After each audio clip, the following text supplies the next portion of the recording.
여러분, 혹시 요즘 이런 생각 해보신 적 있으신가요?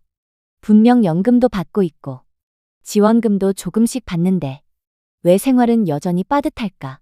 병원 한 번 다녀오면 돈이 나가고, 버스 타고 지하철 타면 교통비가 들고, 문화생활 한 번 하려면 또 돈을 써야 하고. 그래서 많은 어르신들이 이렇게 말씀하십니다. 나라에서 준다는 혜택은 다 거짓말 같다고. 받는 사람만 받는 것 같다고. 그런데요. 오늘 영상에서 딱 한 가지는 분명하게 말씀드릴 수 있습니다.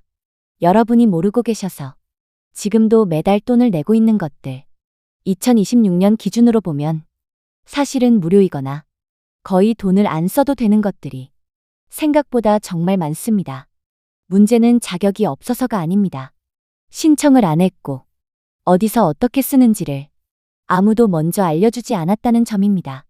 그래서 오늘은 연금 이야기 잠시 내려놓고 2026년 기준으로 시니어가 무료로 이용할 수 있는데도 지금까지 계속 돈 내고 있었던 것들 하나씩 차분하게 정리해드리겠습니다. 지금 화면을 켜두신 채로 편하게 들으시기만 하셔도 됩니다. 메모 안 하셔도 괜찮습니다. 먼저 가장 많은 분들이 돈을 내고 계신 곳부터 말씀드리겠습니다. 바로 병원입니다.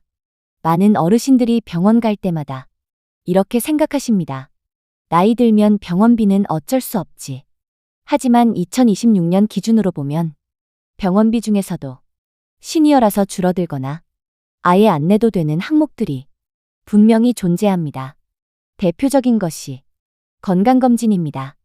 국가에서 제공하는 시니어 건강검진은 나이 조건만 맞으면 무료로 받을 수 있습니다. 그런데도 많은 분들이 동네 병원에서 돈을 내고 검진을 받으십니다. 왜 그럴까요? 국가검진은 예약이 번거롭다. 어디서 하는지 모르겠다. 귀찮아서 그냥 병원 가서 했다. 이런 이유 때문입니다. 하지만 국가검진에는 기본 혈액검사, 당뇨 고혈압 검사, 암검진까지 포함되어 있고 2026년부터는 대상 항목이 더 늘어나는 방향으로 계속 확대되고 있습니다. 특히 일정 연령 이상이 되면 대장암, 위암, 간암, 유방암, 자궁경부암 이런 항목들이 주기적으로 무료 제공됩니다. 이걸 모르고 매번 병원에서 비용을 내고 계셨다면 이미 몇십만 원 이상을 그냥 쓰고 계셨을 가능성이 큽니다. 다음은 교통비입니다. 이건 정말 많은 분들이 이런 것도 무료였어 하시는 부분입니다. 2026년 기준으로 지역에 따라 차이는 있지만 만 65세 이상이면 지하철은 무료 이용이 가능합니다. 그런데도 카드를 따로 등록하지 않아서 현금으로 내거나 일반 교통카드로 찍고 요금을 내시는 분들이 계십니다.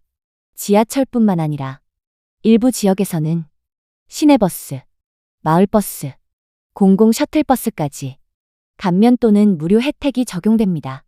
특히 농어촌 지역이나 중소도시에서는 어르신 전용 교통 지원 제도가 따로 운영되는 경우도 많습니다. 문제는 이게 자동이 아니라는 점입니다. 신청을 해야 하고 카드를 바꿔야 하고 등록을 해야 합니다. 그런데 이 과정을 아무도 먼저 설명해 주지 않습니다. 주민센터에 가서 이거 무료 아니었어요 라고 먼저 물어봐야 알려줍니다. 그래서 많은 어르신들이 될 줄도 모르고 계속 요금을 내고 계십니다. 다음은 문화시설입니다. 이 부분은 돈보다도 삶의 질과 직접 연결되는 혜택입니다.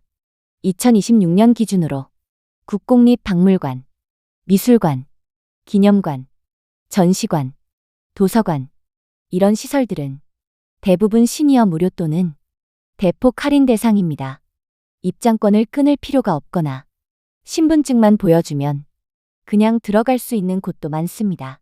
하지만 표 파는 창구에서 어르신 할인되나요 하고 먼저 물어보지 않으면 그냥 일반 요금을 받는 경우도 있습니다. 그래서 모르고 내고 알고 나면 억울해지는 경우가 많습니다. 문화센터 프로그램도 마찬가지입니다. 노래 교실, 요가, 스트레칭, 서예, 그림, 스마트폰 교육 이런 프로그램들은 지자체 예산으로 운영되기 때문에 시니어는 무료이거나 아주 적은 비용만 내면 됩니다. 그런데 사설 문화센터에 비싼 돈을 내고 다니시는 분들도 많습니다. 왜냐하면 어디서 무료로 하는지 안내를 받은 적이 없기 때문입니다. 다음은 공공시설 이용료입니다.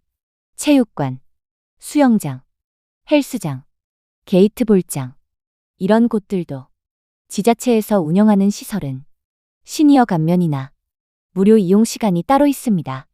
특히 오전 시간대에는 어르신 전용 시간으로 운영되는 곳도 많습니다. 그런데 이 사실을 몰라서 사설 시설을 이용하시거나 비싼 이용권을 끊으시는 경우가 많습니다.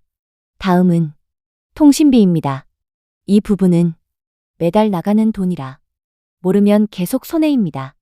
만 65세 이상이면서 기초연금 수급자이거나 일정 소득 기준 이하인 경우 통신비 감면 혜택을 받을 수 있습니다.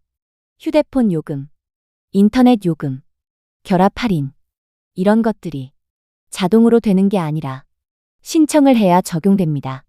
통신사에서는 먼저 알려주지 않습니다. 왜냐하면 알려줄 의무가 없기 때문입니다. 그래서 직접 신청하지 않으면 계속 정상 요금으로 요금을 내게 됩니다. 다음은 공공요금입니다. 전기요금, 도시가스 요금, 수도요금, 이 역시 시니어, 기초연금 수급자, 차상위 계층, 기초생활수급자라면 감면 혜택이 적용됩니다. 특히 겨울철, 난방비 부담이 큰 시기에는 이 감면이 체감이 큽니다. 하지만 이 역시 자동이 아닙니다. 신청을 안 하면 그냥 일반 요금이 나옵니다. 여기까지 들으시면서 이런 생각 드실 수 있습니다. 이렇게 많은 혜택이 있는데 왜 아무도 먼저 말 안 해줄까?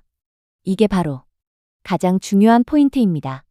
이 혜택들은 찾아가는 복지가 아니라 신청하는 복지입니다.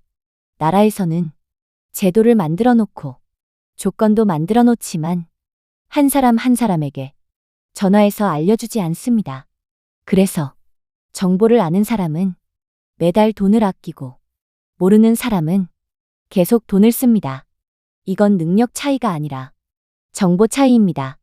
그래서 지금 이 영상이 중요한 겁니다. 여러분이 이제라도 알고 한 가지라도 신청하신다면 그 순간부터는 매달 나가는 돈이 확실히 달라질 수 있습니다. 지금 바로 모든 걸 다 하실 필요는 없습니다. 오늘 영상이 끝나면 이렇게만 해보셔도 됩니다. 병원 갈 예정이 있다면 국가검진 대상인지 먼저 확인해보기, 주민센터에 갈 일이 있다면 교통비 감면, 통신비 감면, 공공요금 감면, 한 번에 물어보기, 문화시설이나 체육시설을 이용하신다면 시니어 무료 또는 할인 여부 꼭 물어보기. 이것만 해도 여러분의 생활비는 조금씩 달라지기 시작합니다. 오늘 내용이 조금이라도 도움이 되셨다면 주변 어르신들께 이야기해주세요. 이건 숨겨진 정보가 아니라 몰라서 못 쓰고 있는 권리입니다. 앞으로도 연금정보통에서는 연금뿐만 아니라 이렇게 노후 생활에 직접 도움이 되는 정보들을 차분하게, 쉽게 계속 정리해서 전해드리겠습니다. 끝까지 함께 해주셔서 감사합니다. 다음 영상에서도 여러분이 아, 이건 정말 몰랐네 하고 고개를 끄덕이실 수 있는 이야기로 다시 찾아뵙겠습니다.